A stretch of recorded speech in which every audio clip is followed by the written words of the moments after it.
sunny day in Wales. Welcome to this OMG revision video. So today we're going to be looking at a little bit of hard engineering, a little bit of soft engineering as well. So this is Barmouth Beach in Wales, and it's being hit by southwesterly prevailing winds. That means on this beach that the prevailing wind is pushing the swash at an angle like that. But because of the influence of gravity, you can see there's a gentle slope down towards the water's edge. The backwash of the water comes straight back due to gravity, so it'll be coming straight back like this.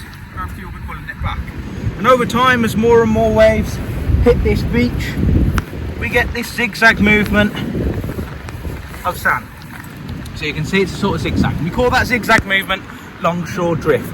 As sediment is transported, it drifts along the coastline. Overall, the movement is parallel to the coastline, along the coastline, but it happens in that zigzag movement because of the prevailing wind.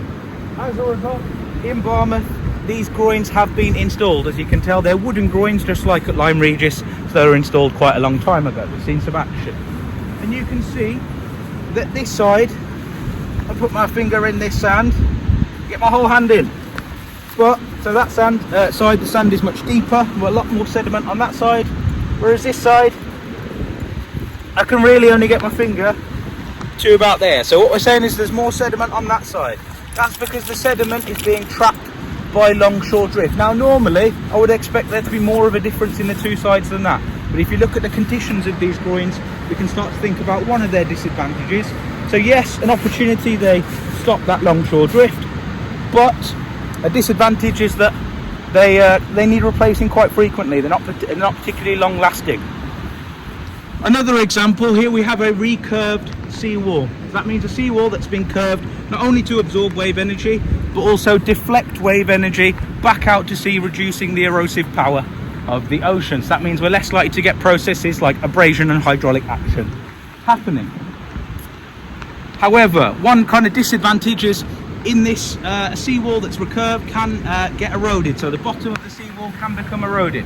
So one thing they have done to kind of prevent that is give this seawall a little bit of, well, quite a steep gradient. That's to mean that the waves lose their energy as they travel up it, so by the time that they hit the seawall, they haven't got that erosive power again to carry out abrasion or hydraulic action at the base of the seawall. Again, as you can see, it is very effective in stopping erosion and flooding on the coastline, but it's also not particularly good to look at. We can say it's not ecologically sensitive, or we can say it has a poor visual aesthetic. They have tried to make it a little bit nicer by making out sort of a clast of local rocks. That's kind of cement mixed with some local kind of pebbles, and it does generally blend in a little bit better than if it was perhaps just made of concrete. But as you can see, it's still a little bit of an eyesore that is degrading the aesthetic environment. Just behind it, you can see an example of some soft engineering, so sand dune regeneration. Those sand dunes have been built as an extra natural barrier to again absorb the wave energy. But a problem with that is that if a massive storm was to come, those sand dunes could get destroyed.